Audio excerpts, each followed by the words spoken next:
Now come to the next paragraph, 3.4.2.2.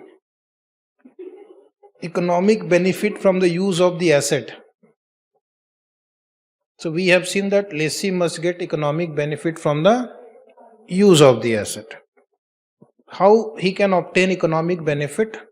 In many ways. For example, which is mostly the case, by using the asset, or by holding the asset, or even by subleasing the asset. They include the primary output and byproduct generated from the use of the asset. So you can enjoy the primary output also, and you can enjoy any byproduct also. So if you have taken a machine on lease, output generated by the machine belongs to you. Any byproduct also generated by the machine will belong to the lessee, and other economic benefit from using the asset that could be realized from a commercial transaction with a third party. So these are the ways you can obtain the economic benefit from the use of the asset. All of these benefits should be considered in the assignment of whether the contract conveys the right to substantially all of the economic benefit from the use of the asset. All these factors should be considered and checked whether you are getting all economic benefits or not. Now what about the tax benefit? So that also they have clarified. Tax benefit is not checked as economic benefit, because mostly in most countries the tax benefit of owning the asset belongs to the lessor. Is it right? So like for example in India also, depreciation tax benefit. Who gets the benefit of tax shield on depreciation of a leased asset under the income tax law? Not the lessee. Lessor, sure. Owner. Income tax laws only gives depreciation benefit to the legal owner. So that is not economic benefit here. The assessment as to whether a contract contains a lease should not consider economic benefit related to ownership of an asset. Like for example, if you are an owner, you will get the tax benefit in the form of depreciation. That is not available to the lessee. That should not be considered in evaluating economic benefit. This is because a lease does not convey ownership of the underlying asset. Next point is restriction on economic benefit available to the customer. When an asset is given on lease, you also know the lessor may impose some restriction. The lessor may impose some restriction. So while calculating the economic benefit or evaluating economic benefit, it has to be within the scope of the restriction. It has to be within the scope of the restriction. For example, a car is given on lease. So what is the restriction they may impose? That you can use this car only in this territory. So in that case, my economic benefit will be with respect to this territory only. The economic benefit to be considered are those that are available from the defined scope of the customer's right to use the asset. For example, if the contract limits the use of a motor vehicle to only one particular territory during the period of use, only the economic benefit from the use of motor vehicle within that territory should be considered. It means the lessee will enjoy substantially all economic benefit that one can get by using the asset in that defined territory, because that is the scope of the lease arrangement. And if the contract specifies that customer can drive the motor vehicle only up to a particular number of miles. Now here what is the restriction? Number of miles. You can only drive up to 1000 miles during the period of use. Only the economic benefit from use of the motor vehicle for the permitted mileage should be considered. That means if there are any kind of restriction in the lease arrangement, then the economic benefit within that scope must be considered. Therefore, potential additional economic benefit outside the scope of customers' rights. For example, in the second point above, what was the second point? Up to a certain mileage. Beyond the specified mileage for the motor vehicle are not relevant in determination as to whether the customer has a right to obtain substantially all the economic benefit from the use of the asset throughout the period of use. So all these points one has to keep in mind in future when you are doing accounting of leases, and you are the people who are going to apply. Okay, so look at such terms and condition, and you have to check whether economic benefit within the scope of the arrangement is enjoyed by the lessee or not. Customers required to pay a portion of cash flow derived from use of the asset as a consideration. Now this can also be a question in the exam, whether this is a lease or not. Like you have taken, this is a commercial complex and you have taken a premise here, and you have to share 5% of the sales with the lessor, or the person who has given this property says you pay me 5 lakh rupees rental per month and you also give me 5% of the revenue as rental. Whether this kind of contract can be treated as a lease arrangement?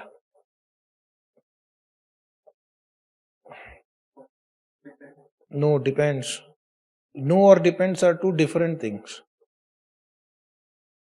The answer is yes. What is the harm? As long as you are enjoying the economic benefit, paying some portion of the revenue, you can just treat it like a cost of that benefit. Is it right? So it will meet the definition of lease. All features are there. There is a lease, there is an arrangement, there is an identified asset. The only thing we are checking whether the lessee is getting the economic benefit. Yes. If a contract requires, you will say yes, and this is your cost. If a contract requires a customer to pay the supplier or another party a portion of cash flow derived from the used as a consideration, those cash flow paid as consideration should be considered to be a part of economic benefit. Economic benefit means revenue minus cost. That is economic benefit that the customer obtains from the use of the asset. See the example printed below.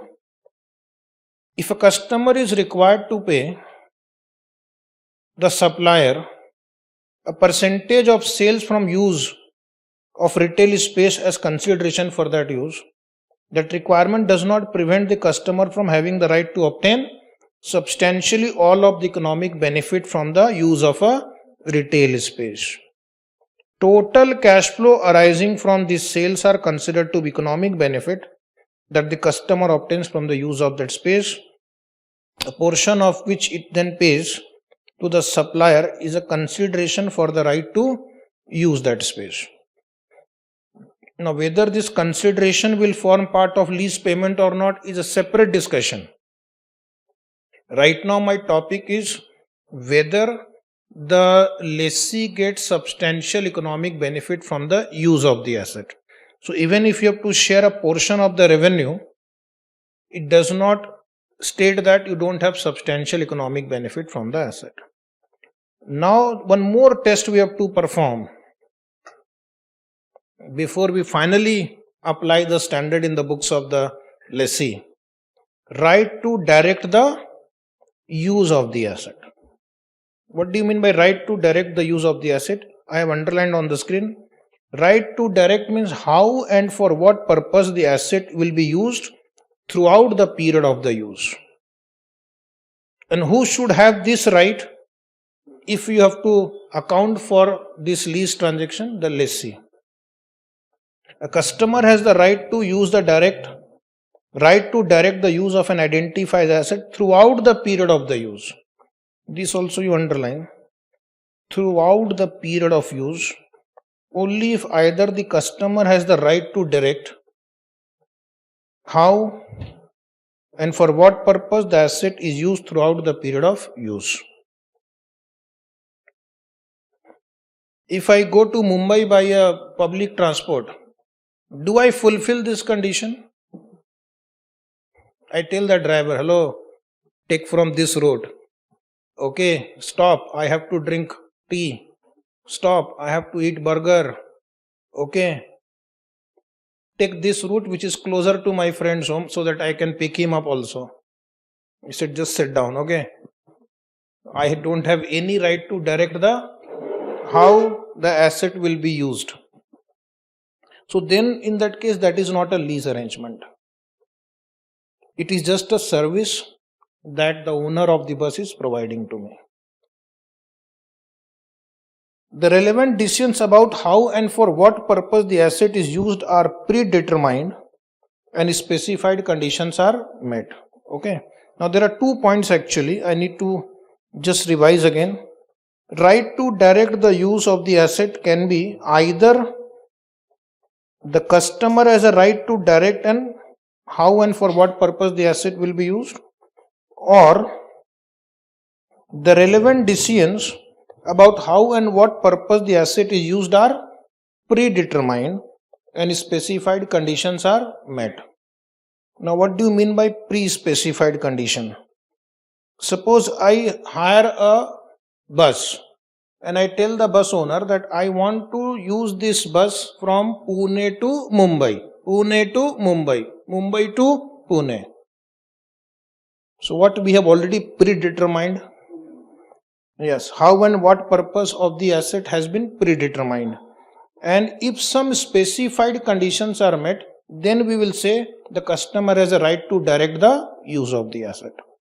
And that we will see in the next paragraph. If neither of these two conditions are met, which two conditions? Customer has a right to direct how and for what purpose the asset will be used. And second, the how and what is predetermined. If both conditions are not fulfilled, then in that case we will assume it is the supplier who will direct how and what for what purpose the asset will be used, and therefore the contract does not contain a lease. Okay, like the same bus example. When you go to a bus, pay the ticket, you are getting a service. He decides. The bus owner decides everything. You only have to take the services. But when you take the same bus on lease for a year, for example, you pay a certain amount and then you decide which route you want to take, from where to where you have to go. Then it becomes a lease arrangement, because then the customer decides how and for what purpose the asset will be used.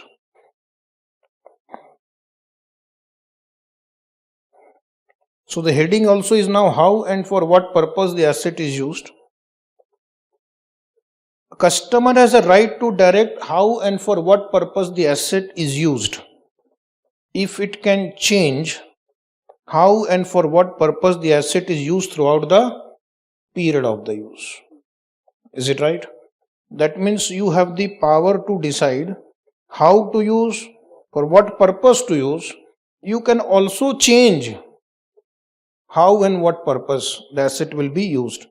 In making this assessment, the focus on whether the customer has a decision making right that affect the economic benefit to be derived from the use of the asset. Now next line, the decision making rights that are most relevant for this purpose are likely to be different for different contracts. Again, as you know, the contracts can be designed in different ways. For each contract, one has to check whether this condition is satisfied or not, because it may be different depending upon the nature of the asset and the terms and conditions of the contract.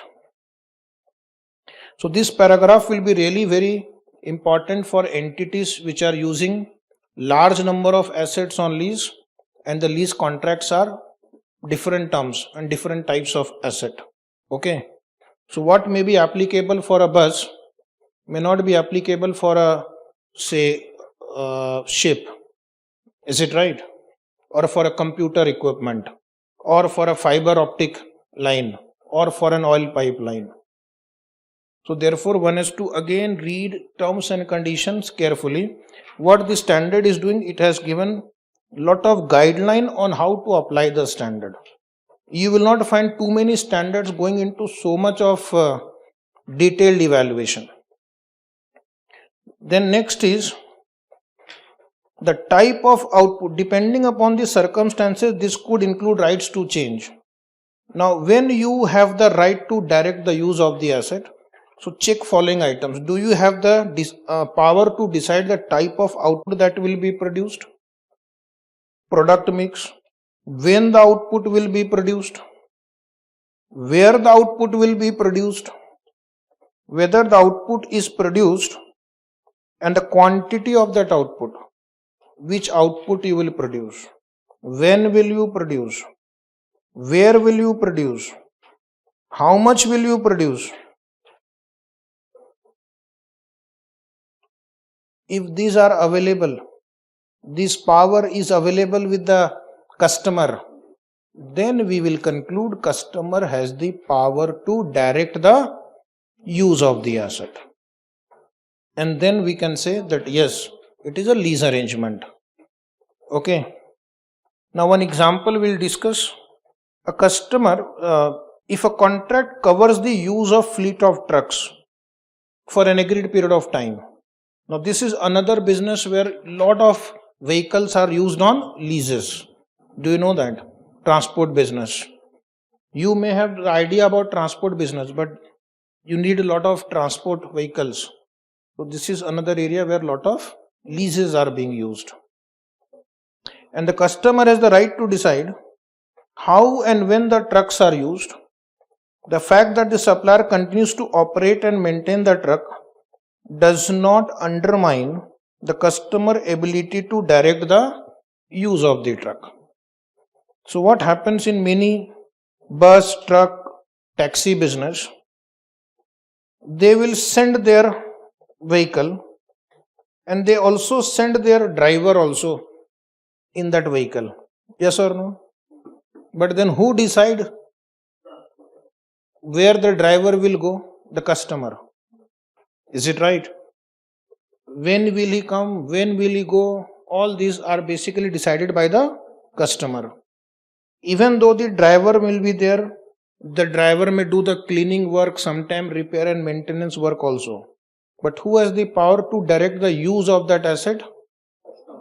If the customer has the power, then we will say the right of use of the asset. The power to direct the use of the asset is with the customer. Okay.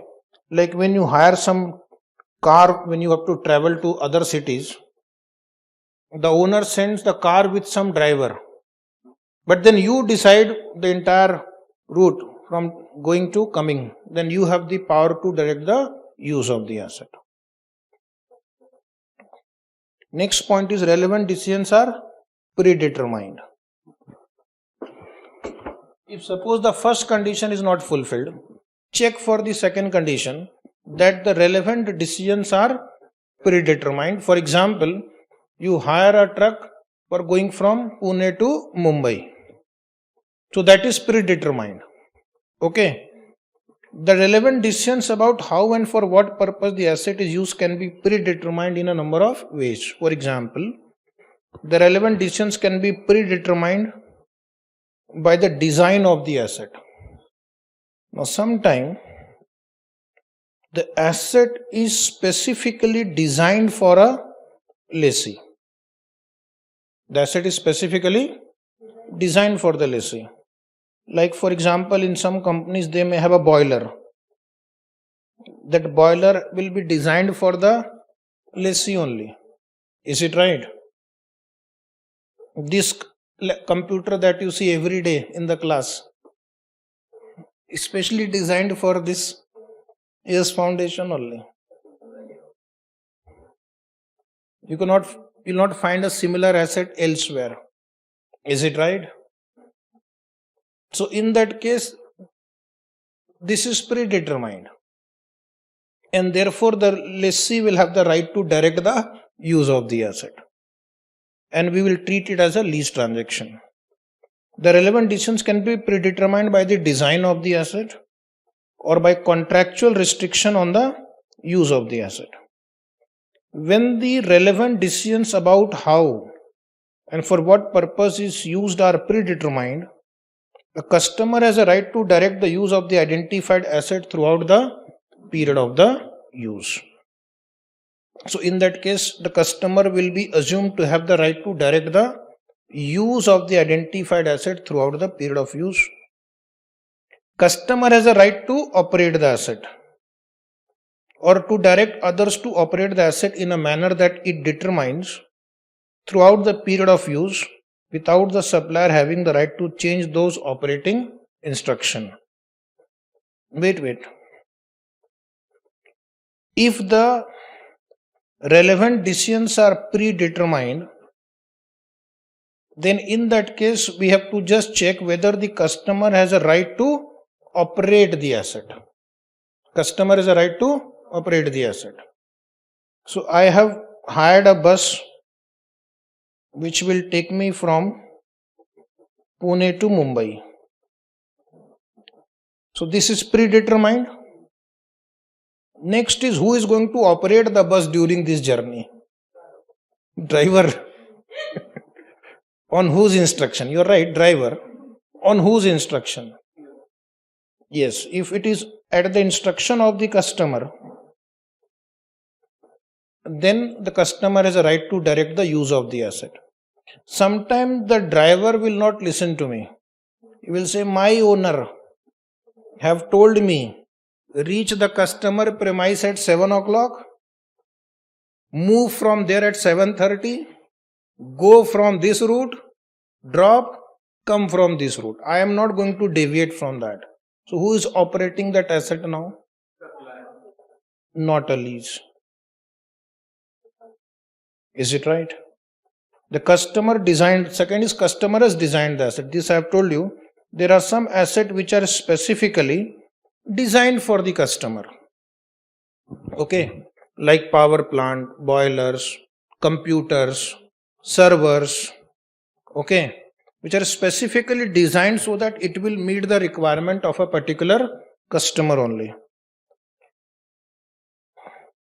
The customer has designed the asset or specific asset of the asset in a way that predetermines how and for what purpose the asset will be used throughout the period of lease. Now come to next paragraph, which is this paragraph number. Decisions regarding 3.4.3.4 3434. Decisions determined during and before the period of use.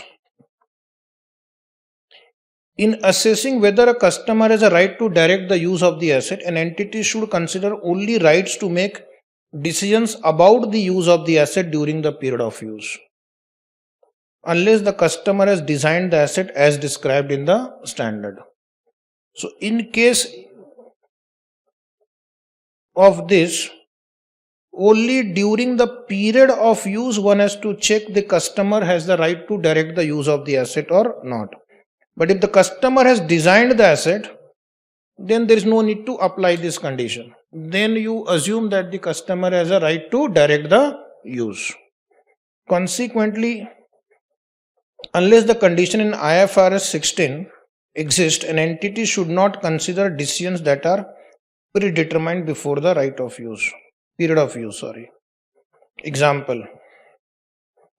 If a customer is able to specify the output of the asset before the period of use, customer is able only to specify the output of an asset before the period of the use. The customer does not have the right to direct the use of the asset. What is the output? For example, here, customer will say that I have to travel from point A to point B. But then how that service will be provided will depend on the supplier. Then it is not the case of a lease transaction. The ability to specify the output in a contract before the period of use without any other decision making right. Without any other decision making right means you cannot decide the use of the asset. Relating to the use of the asset gives a customer the same right as any customer that purchases goods or service. So you are just buying a service. Okay. So I go to jet airline and I say I want to go from Pune to Delhi. This is the flight I want to take. Possible? No.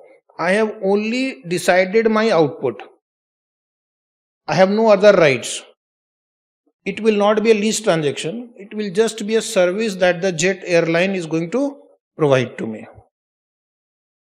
But in case suppose we take a bus and we say all students I will take a trip to Mahabaleshwar, example only, do not become over enthusiastic, and then we decide all the routes, okay, whether we will dance in the bus or not, where will the bus halt, then this will become a lease arrangement.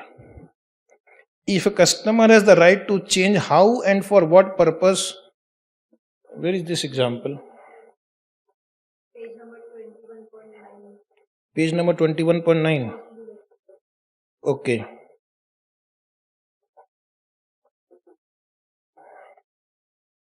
But then there is some story before that, which is not appearing on the screen.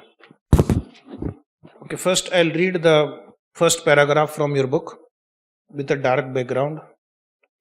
It will not be unusual for the customer to specify its requirement prior to the commencement of a contract and to reach an agreement with the supplier as to how this requirement will be met.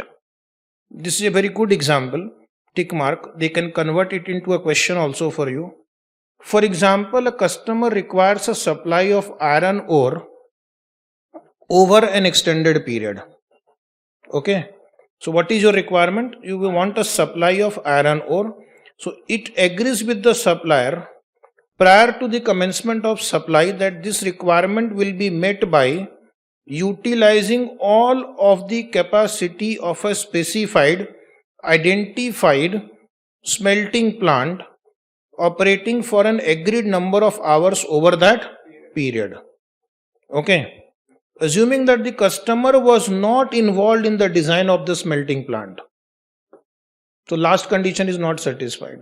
Customer is not involved in the design of this smelting plant, because if that condition is satisfied, we always assume customer has a right to direct the use of the asset.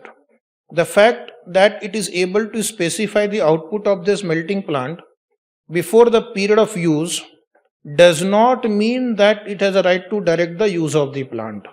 In this scenario, now there are three scenarios they have created. What customer has specified? A certain output. If the customer has a right to change how and for what purpose the smelting plant is used during the period of use, then the customer has a right to direct the use of that smelting plant. Not only output you have defined, but you can also change the purpose use, then it is a lease. Exactly opposite. Customer does not have any right. Supplier has the right to change how and for what purpose the smelting plant is used during the period of use. The supplier has a right to direct the use of the smelting plant, and then there is no lease. If supplier has a power, then he is just selling you the output of that thing, and it is not a lease arrangement. If neither party has the right to change how and for what purpose the smelting plant is used, now what will you do? Then you have to check who does the operation. Who is operating that plant? Who is operating the plant? Its activities are predetermined, and the right to direct its use will be determined by which entity is operating the smelting plant during the period of use. So most probably in this example it will be the supplier. Most probably. Depends on the situation. And then accordingly we'll decide whether it is a lease or not. Lease or not. Because if the supplier is doing the operation, it is not a lease. And then you just treat it like a normal purchase sale transaction. But otherwise, if the customer has the power, then it has got a lease embedded in it, in this contract. Now what is protective right we have discussed. Protective rights are to be ignored for the purpose of determining the lease. Is it right? What is protective right? The contract may include terms and conditions designed to protect the supplier's interest. Whenever the asset is given on lease, you will also personally experience there are a lot of conditions they impose on the customer, or what we can call lessee. Is it right? The objective is to protect the interest of the lessor, protect the asset, protect its personnel also, or to ensure suppliers' compliance with laws or regulations. So I have given you the example so many times today. If you have given a ship on lease, you will not carry explosives. You will not take the ship to a location where there are risk of pirates, risk of bad weather. Is it right? Where cyclones are there. Or take it to a territory of an enemy country. Don't take any name. That is a risk. If you are given a car on lease, you can define the territory, number of miles. If you are given a building on lease, you can decide you will not make any alteration in that building. These are the examples of protective rights. For example, a contract may specify the maximum amount of use of an asset or limit where or when the customer can use the asset. So previously I used to teach in a rented place. So they used to give me a limit.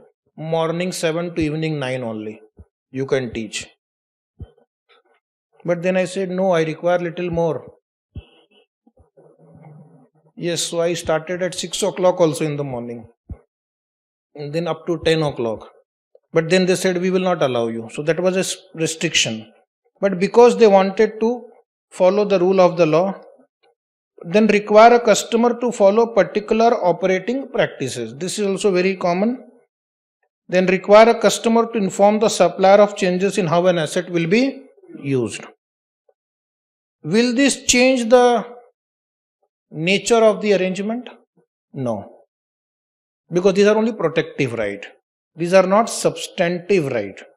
Substantive right to substitute the asset will not lead to a lease. Then it will not be a lease. But protective right with the supplier, like the example, will still lead to a lease, assuming other conditions are satisfied. Examples describe a situation in which a customer generally determines when and where and how rail cars will be used, but subjects to restriction on type of cargo, for example, explosive that can be carried. So this example is given in your standard only, that suppose some vehicle is given on lease, but the restriction is that you will not carry explosives, okay, bombs, etc., RDX, missile launcher, gun, AK-47, etc. in this vehicle, because then the owner will also get caught. No, I don't have so much knowledge about this bomb and guns, just example.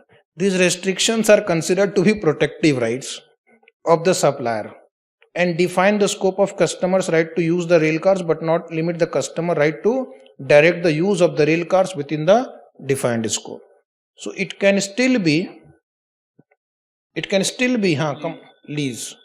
One more example is given in the standard, which describes a situation in which the customer generally determines whether, where and when a ship sails. This is the example I was repeating. Okay. As well as the cargo it will carry.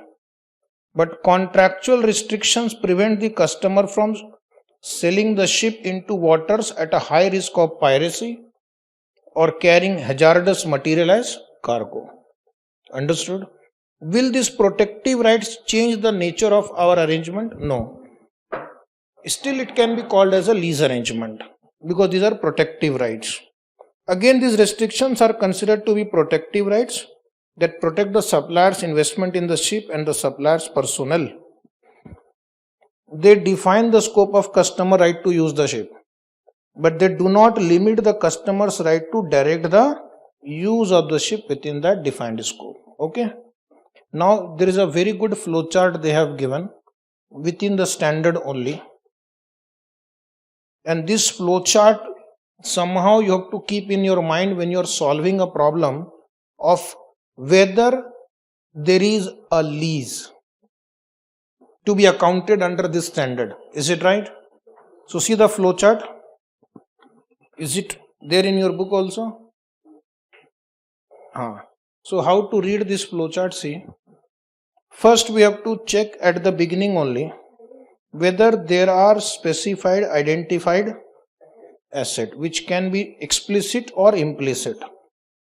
We have discussed explicit means there must be some way of identifying like number, location, etc. Then if the answer is no, there is no identified asset, directly you go to the last line. Contract does not contain a lease. Contract does not contain a lease. But if your answer is yes, then ask next question. Does the customer have the right to obtain substantially all of the economic benefit from the use of the asset throughout the period of the lease? Period of use. If the answer is no, customer does not have all the economic benefit. No, again come, not a lease. Okay. If the answer is yes, customer has substantial economic benefit from the use of the asset. Then next question, whether the customer have the right to direct how and for what purpose the asset will be used throughout the period of use. If the answer is yes, customer has the right to direct how and for what purpose the asset will be used, welcome, directly come to this point. It contains a lease. But if the answer is no, supplier has a right to direct how and for what purpose, then it is not a lease. Problem will arise when neither customer nor supplier, okay, has the power to direct how and for what purpose. Then you see how and for what purpose the asset will be used is predetermined. Okay. If the how and what purpose the asset will be used is predetermined, then you have to see who will operate the asset. Who will operate the asset? I have to go from Pune to Mahabaleshwar in a bus. Now, neither the customer has a right to direct the use nor the supplier. But what is predetermined? Pune to Mahabaleshwar. Then we'll see who will operate the asset. So then that will decide whether it is lease or not.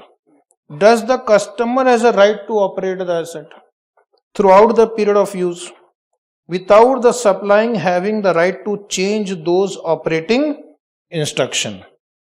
I tell the driver, you take this route, you halt at this route, or you take us to this restaurant, okay? Then it is a lease. But if the driver says no, I will only take you from point A to point B. This is what I have been instructed. I am operating on behalf of my owner. Then you are here. Point number next. Did the customer, if the answer is yes, you are here. If the answer is no, ask one more question. Did the customer design the asset in a way that predetermines how and for what purpose the asset will be used throughout the period of the use? If the answer is yes, welcome, lease.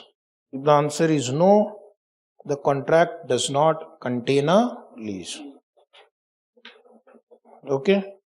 First, there must be an identified asset. Customer should get all economic benefit. Customer should have a right to direct the use of the asset. If there is no right to direct the use of the asset, then check whether the how and what purpose is predetermined. If how and what purpose is predetermined, whether the customer will either operate the asset or the customer has designed the asset, then it is a lease. Okay. Now there are some questions which will come on the screen. You will not be able to see this question today. Okay. Hidden from you. I will not tell you where it is. So read the question and answer whether the contract contains a lease. Question has been little edited So you have to listen to me carefully because the original question is very lengthy. So don't look at the last 4 columns. Only look at the first column. 5 or 6 example we'll discuss. As I have said, this case study is slightly edited. Okay, but for understanding it is okay. So contract between a customer and a freight carrier, that is the supplier provides customer with the use of 10 rail cars of a particular type for 5 years. In the exam, please read 2 times carefully. What is the contract? The contract is that the supplier will provide to the customer freight carrier. Here will give the right to use for 10 years and right to use for 10 rail cars for 5 years. Is there any identified asset in this example? That is very obvious. Specific rail cars are identified in the contract. Then substantive substitution right. Now that is not mentioned here, but in the original question they will mention this, that whether he has the substantive substitution rights or not. So the answer suppose is no, but he can only substitute for repairs and maintenance purpose. That is allowed. Repairs, maintenance, upgradation is allowed. Then customer has a right to control the use of the identified asset. Now the answer would be yes, because we don't have so much of data here. Customer has exclusive use of rail cars during the period of 5 years, so that he has the right to substantially all the economic benefit from the use of the rail cars. Now customer has also the right to change how and for what purpose the cars will be used. It directs when and where the cars are used and which goods are transported. Supplier's rights, that is restriction on a specified type of cargo, are protective only. Supplier's control of engines required to transport the rail cars does not give it the right to control the use of the car. Okay. There are some protective rights which the supplier has imposed. In the original case study, you will find this. But that does not prevent the customer from enjoying the economic benefit and directing the use of the asset. So therefore, the conclusion is lease of rail car will be treated as lease arrangement. Okay. Okay, we'll try one more. There is an example of coffee company. Customer enters into a contract with an airport operator, that is supplier, to use a space in the airport to sell its good for a 3-year period. Now this case study is little edited here. Now normally in airport what happens, you will find there are places which are allotted to these vendors. Now there are 2 possibilities. One is the airport operator may decide that I will give you this place, if required I will change your position also sometime. Possible? If the answer is yes, he can easily substitute, then the asset is not identified. Okay. This example is given in the study. Now assuming that the operator can just tell him that we'll provide you a space of 300 square foot. Where I will provide, that is my duty. Many areas available for customer to locate its kiosk and none specified in the contract. Now this will be given to you in the original case study. Then in your case your answer will be no. If there is no specified location, is substitution rights substantive? Yes, because you can always give him another location. Alternatives are readily available at minimum cost. Sometimes if you go to airport, I have found this Uber company sitting on this side. Next time when I go, he is sitting on some other side. Have you observed that? You have not gone to airport only. You don't go so frequently. No, I also don't go daily. but at least the observation is there. Okay, there is a small counter and they just keep shifting them from this corner to that corner. So then it is easy to substitute without any substantive cost. Okay, that is, your cost is not more than the benefit that you will get. Supplier benefits economically by using its retail space in most efficient manner. So this is a very good question, because in many multiplex commercial complexes, especially the malls, there are space allotted. Now in future the question will arise whether this will be a lease or not. So apply this paragraph. If the supplier can substitute the place, then easily without incurring major cost, it is not a lease. Okay. But normally in case of malls, this may not be easily possible. The position of a shop in the mall is important. But in airports, it will not make much of a difference. Is it right? We don't go to airport to buy something. It is just additional facility which is there. So whether the coffee shop is on this side or the other side, normally it won't make much difference. But again, one has to read the contract. So if the answer is substitution, right is yes. Customer has a right to control the use of this specified asset, then this becomes no. Now if this is yes, this will become no. Okay. Supplier selects which space is allocated to customer and obtains substantially all of the economic benefit from the use of the space. Is it a lease? No. Customer is only purchasing the space, so it's a service he is buying, which can be changed at the discretion of the supplier, and therefore it is a service. One more question we will discuss.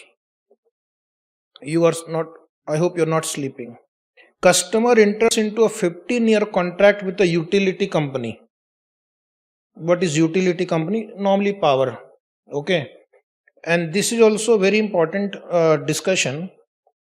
For the right to use 3 specified physically distinct dark fibers within a large cable connecting Hong Kong to Tokyo. Okay. First of all, whether there is a identified asset. Yes. Dark fiber with a large cable. Because you cannot easily substitute it. It's not easy to substitute a cable connecting Hong Kong to Tokyo.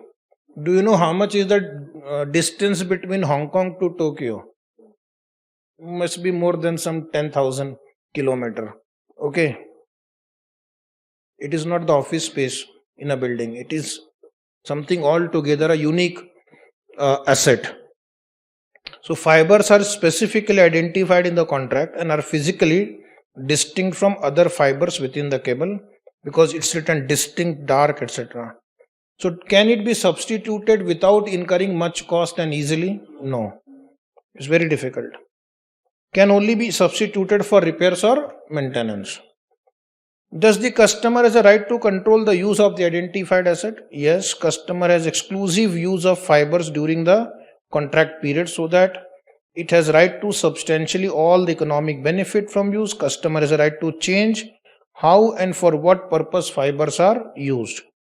It decides when and whether the fibers are connected and the type and volume of data transported. So what will be your answer? Yes, the lease of a specified fibers. Next example is customer entered into a 15-year contract with supplier for the right to use a specified amount of capacity within a cable connecting Hong Kong to Tokyo. See, the two questions are different. Here it was for the right to use 3 specified physically distinct dark fiber within a large cable connecting Hong Kong to Tokyo. Now the question they have said, specified amount of capacity within a cable connecting Hong Kong to Tokyo. Only you are buying the capacity now. There is no identified asset now. The supplier can give you the service using any fiber. So customer is buying the capacity, purchasing capacity equivalent to its having the use of 3 fibers, but specific fibers are not identified. Capacity purchase is not physically distinct and does not represent substantially all the capacity of the cable. Same cable is used for giving services to others also. Is there any substitution rights? Substantive, yes. Alternatives are readily available. Supplier benefits economically by using the fibers in the most efficient manner. And does the customer has right to control the use of the identified asset? The answer is no. Supplier makes all of the relevant decision and has the right to substantially all of the economic benefit from the use of the asset. Is it a lease contract? No. Customer is only purchasing the transmission capacity. So this will be treated as a service and you will account it as a payment for service. He will account it as a revenue from service. Customer enters into a contract with a property owner, that is supplier, to use retail unit A. Retail unit A means the asset is identified with the number. Okay, office number A for a 5-year period. Retail unit A is a part of a larger retail space with many retail outlets. This building only is an example. Okay, so many retail outlets are there. Is it an identified asset? Yes. Does the supplier has a substantive substitution right? No. Okay, because each location will have its importance in the building. A person who got a location on the first floor, front office, he cannot be shifted to the 4th floor back office. Can he? No, because then it will require a lot of expenses. Although supplier has the practical ability to substitute another retail unit, it would be required to pay relocation expenses, and the circumstances in which it would benefit economically are at the inception date not considered likely to arise. So even this option is there, but this option is not likely to be used. Does the customer have the right to control the use of the identified asset? Yes. Is it a lease arrangement? Yes. Then next example. Customer enters into a contract with a supplier for use of a truck for 1 week. Use of a truck for 1 week to transport cargo from New York to San Francisco. Okay. So this is the use of the asset is predetermined. Use of the asset is, what is the use of this truck? To transport cargo from New York to San Francisco. Is it an identified asset? Yes. Does it have a substantive substitution right? No. Does the customer has a right to control the use of the identified asset? Now you have to read the whole case study for answering this part. The customer has exclusive use and has the right to obtain all the economic benefit from use of the truck during the contract period. Although how and for what purpose is predetermined. Now you have to understand in this question, case study has not mentioned in detail, but the original case study will give you this information. Who will operate the asset? Assuming that the customer will operate the truck, therefore the right to direct the use of the truck is with the customer and therefore this standard will apply. But one advantage is here, the duration is only 1 week. Short term lease, and you can opt for not following this standard. For short term leases, you have an option not to apply this standard. Short term means less than 12 months. Less than 12 months. Less than 12 months is short term.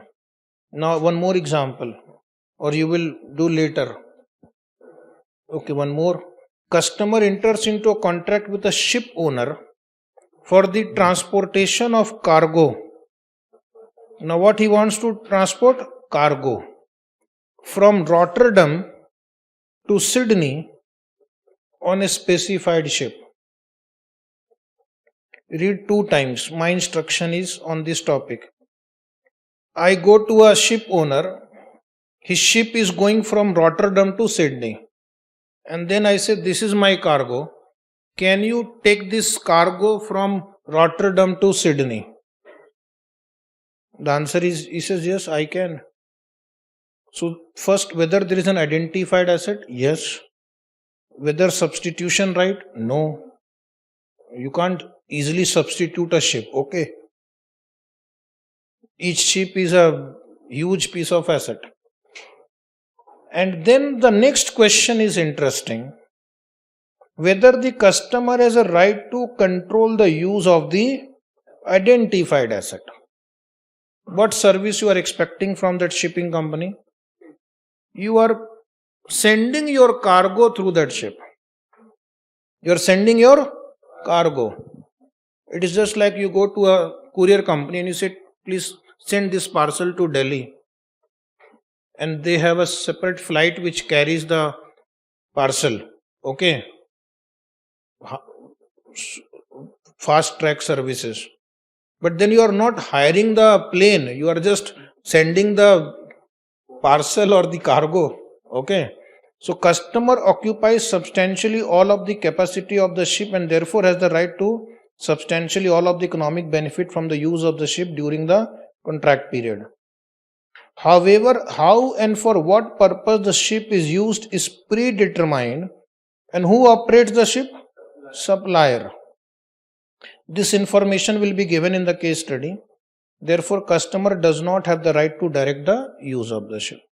So normally in such cases, when you are using some transport for sending the cargo, then it is the supplier who will control the use of the asset.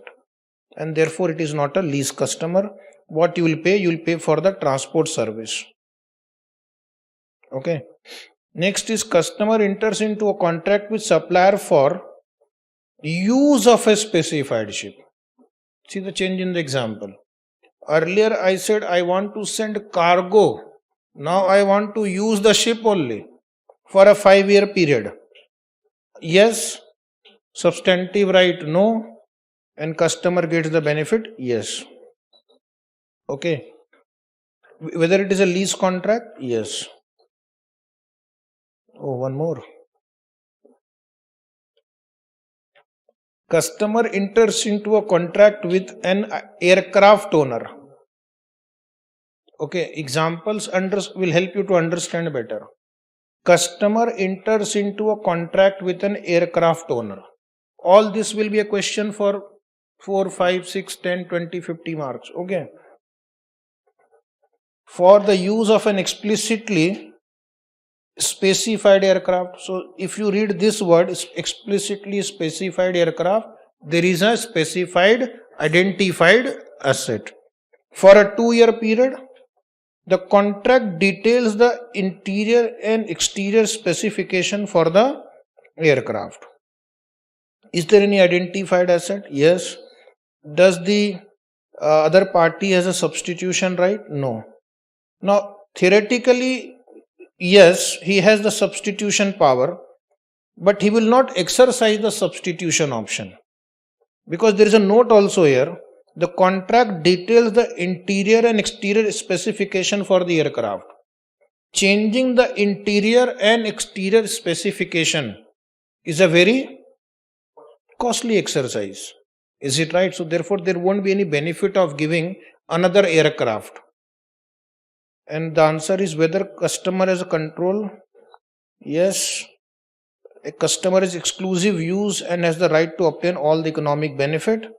Contractual and legal restriction define the scope of customer's right of use. So there may be some contractual and legal restriction here.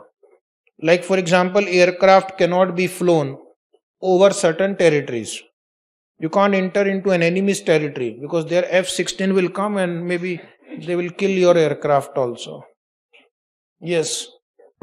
Nowadays every country has that anti-aircraft missiles. Okay. And automatically it is shot. if it finds somebody entering without any permission.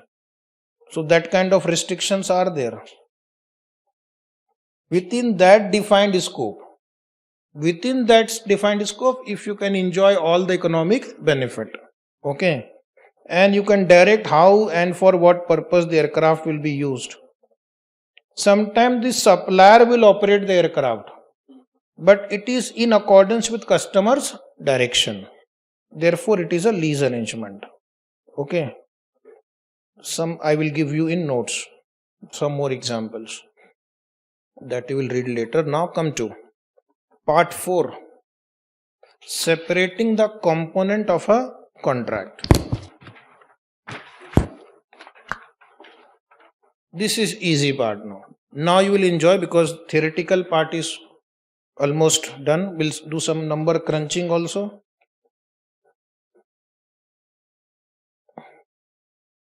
You take this machine on lease.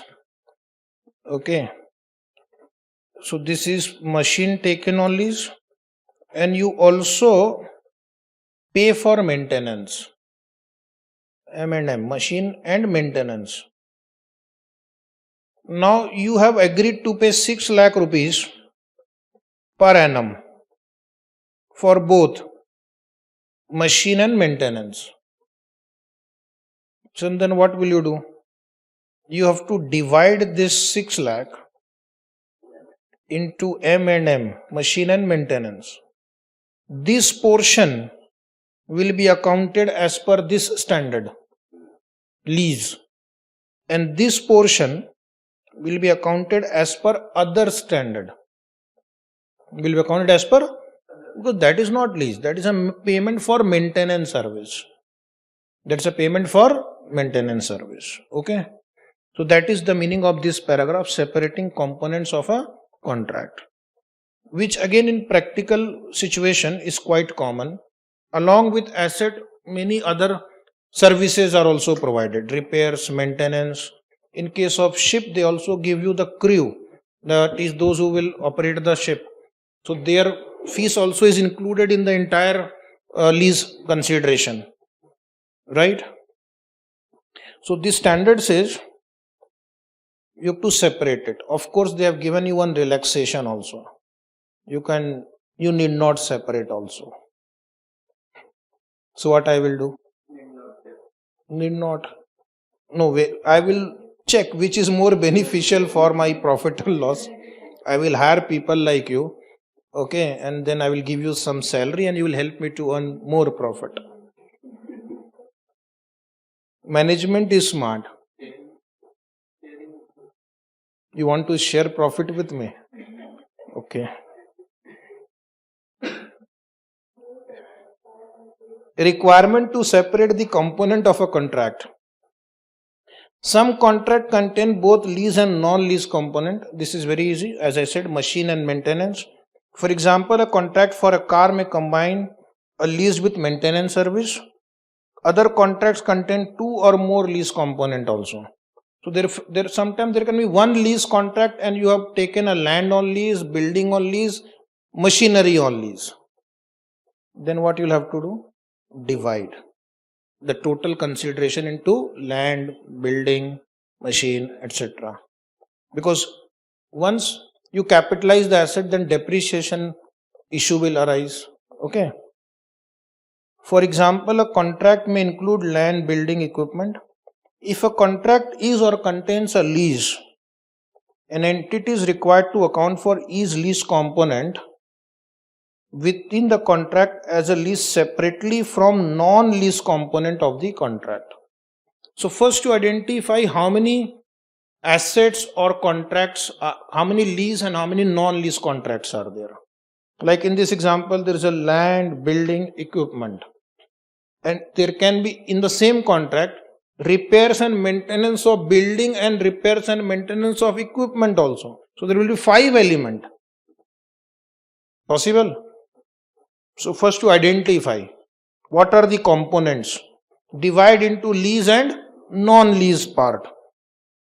Unless the entity applies the practical expedient. Underline. Practical expedient means do not split, treat it as one only. Okay, this standard right now I have found at many places given lot of relaxation, like this example. Okay, so if you don't want to split, then you can just treat as one only.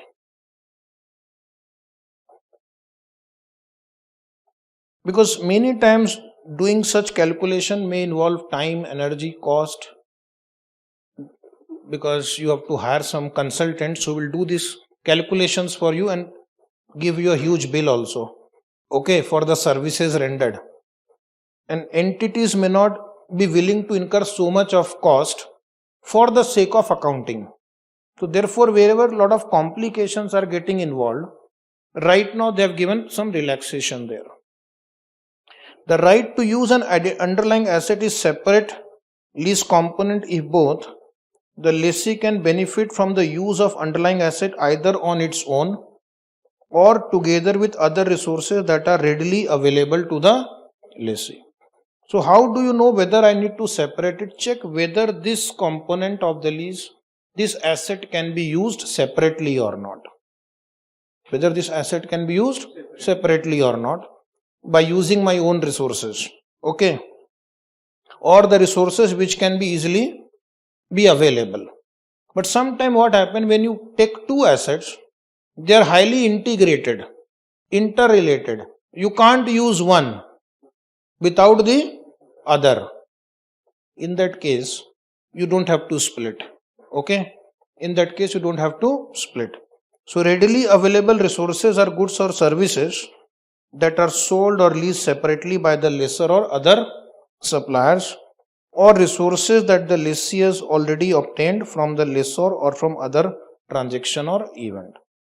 So what you have to see, basically the summary, can it be used separately? The underlying asset is neither highly dependent on or nor highly interrelated with the other underlying asset in the contract. Means asset can be used independently, not dependent on, not interrelated to. Then you can split it. Okay. Now see this very interesting example. A contract for the hire of a pneumatic hammer, whatever is that, and an air compressor for breaking up concrete, assuming that the contract meets the definition of a lease. Now there is a contract and I have taken two items on lease, pneumatic hammer and air compressor. The hammer only works with an air compressor. Do I need to split? No. Read further. However, the hammer is not linked to the specific air compressor and could be used with a different compressor purchased or hired elsewhere. So, although pneumatic hammer requires a compressor, but it is not specifically this compressor that I need. I can use any other air compressor from the market. And then in that case, you have to split. In this example, having regard to the conditions in the contract is considered to have underlined two separate lease component. So there are two separate lease component, and then you have to account for two separate lease contract, two lease component. Then you have to do two accounting, one for this pneumatic hammer and one for air compressor. Now we will continue tomorrow.